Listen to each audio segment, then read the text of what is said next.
Hi, Rafael. You're on the Atheist Experience with Shannon and Jim. What would you like to talk about today?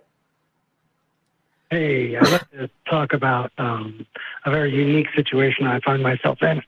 I am an atheist, but I am living in a place that, well, I don't want to say too much about it because it's my living situation, so I don't want to put myself out there too much. That's understandable.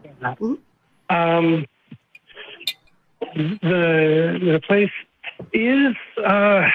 does have a lot of influence from Scientology, and there's a lot of woo around. But the work that they do, that the reason that my family can live comfortably is work with neurology. And Shannon, I know that you have an excellent background in this, so I was hoping to talk to you about this too. The work that they do, I've seen excellent work, but I don't know how to dealing with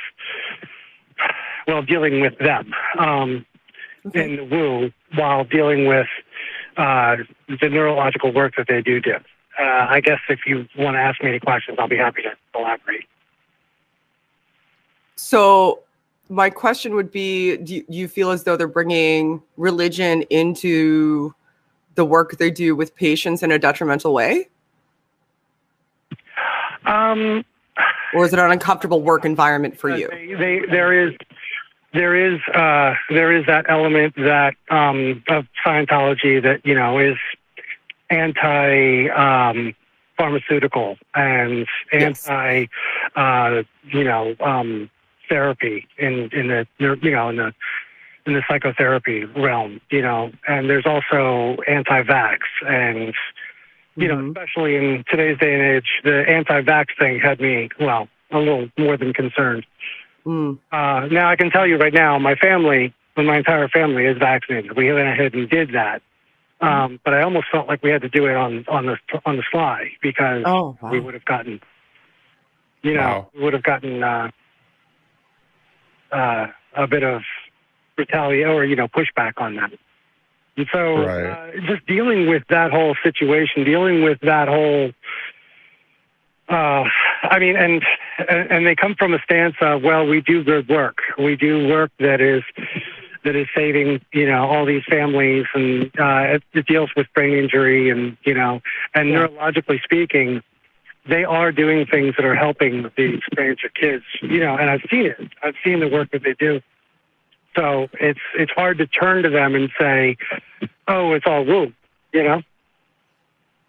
Yeah, it's difficult to have conversations with people who are heavily indoctrinated, especially when they're surrounded by a community of reinforcement.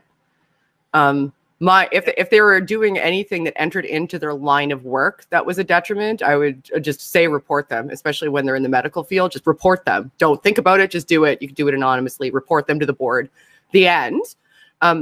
If you don't see that there's that overlap and it's more so that you're just concerned about them and the group, I unfortunately don't think that you're going to be able to fix Scientologists or deconvert every Scientologist. If there's people that are close to you where this is an issue, there's communication strategies that you can utilize. Yeah, this is a very, very close-knit group. I mean, when I say it's my living situation, we live on the facility.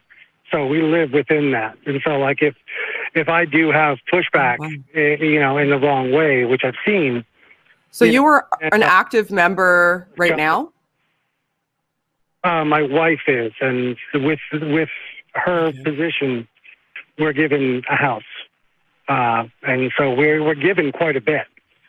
We're given a place to live, and we're given, we don't have to pay for utilities and all that fun stuff. Granted, she's not being paid very much, but, I have a salary and I have work outside of the school, the place that's doing all this work. So I'm trying to save up enough, but, having a whole family, it's not going to happen that fast. So I'm still walking on eggshells a lot when I'm dealing with people who are around me, I'm really sorry. That must be incredibly frustrating being literally in the midst of that. Yeah.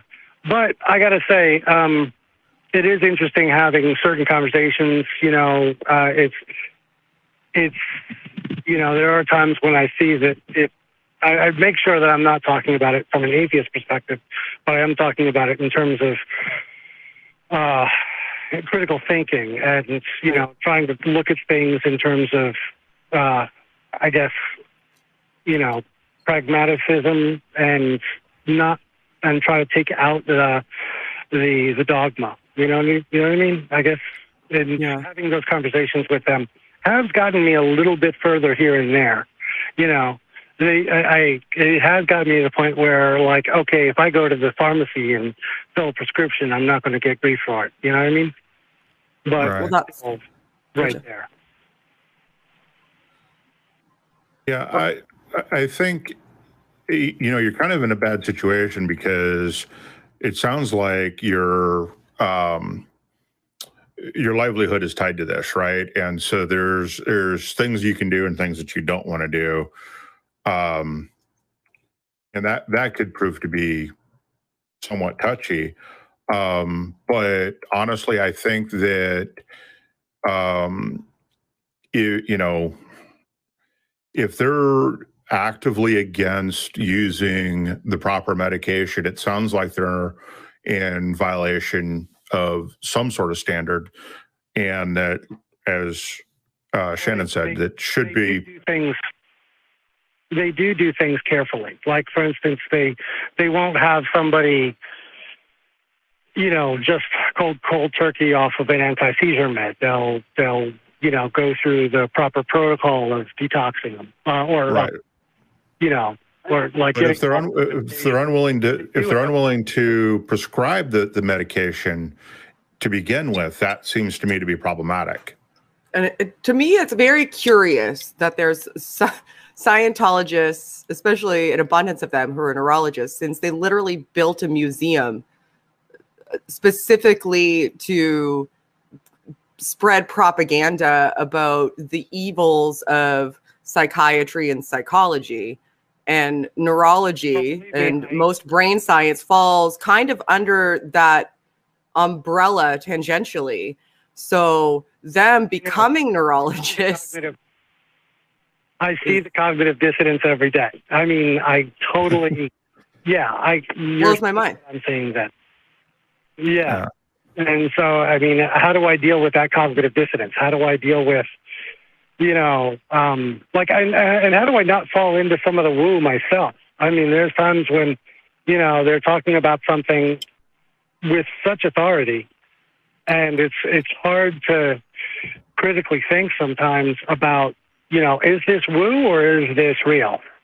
Especially when you're surrounded. Source methodology, like, keep yourself grounded. I know it's probably difficult to get yourself out by the sounds of it, especially if your wife is so deeply entrenched. I don't know what is best for you, nor do I presume to attempt to guess what is best for you. If you feel like you need to be there, at least for the interim, I would suggest continuing to ground yourself via source methodology and educating yourself and looking into claims when they make them. If you don't feel as though you have the safe ability to counter them and still be okay, at least at the very least, and you don't see them as actively harming anybody, which is important. Yeah, I'm trying also, not just for myself, but I have 3 kids, so I want to make sure that they don't get sucked into this too. So that's one of the things that I'm working hard to do. I'm trying to help them keep a real skeptical mind on this stuff. So I just don't know if you might have some. Have you looked at street epistemology? I have, and okay. I'm not that good yet. Right. I get what he does, and it's great, but I can't keep myself. Right. So you when you say he, you're talking about Anthony Magnabosco? I would imagine so. Yeah. Yeah.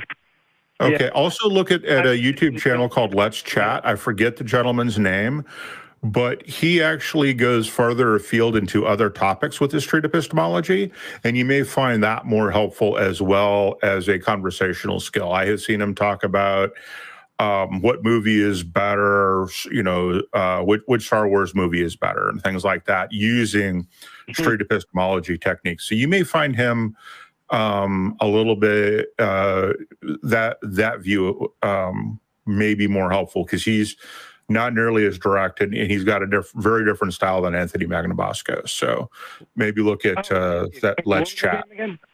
Let's Chat. Let's Chat. Okay, great. I'll look that up. Thank you. Well, we appreciate you calling. We do have other callers on the line. Rafael, I don't mean to let you go. I always feel bad when people are calling about like important personal issues, but I feel like we've reached a natural stop. And I call us back and update us at some point in time as things progress. I will. Okay. Thank you. Good luck. Stay safe and have a good weekend. Bye. Bye. Well, that stuff always breaks my heart. Yeah. When people are so entrenched in a cult like that, it's really hard because it's so situationally nuanced. It's very difficult to give good advice without knowing the specifics of a situation, because you run the risk, if you are less than overgeneral, of giving poor advice. And if you are overgeneral, sometimes you feel like you're not helping. Yeah. It breaks my heart. You do what you can with what you got. So yeah. Oh, right. You know what? We forgot to mention RFR might have some resources too. So. Oh yes, very good. Always, yes. Recovering from Religion is a great place to go. I link them in every video description I've ever had on my channel, because there's never a context when I think that they shouldn't be available.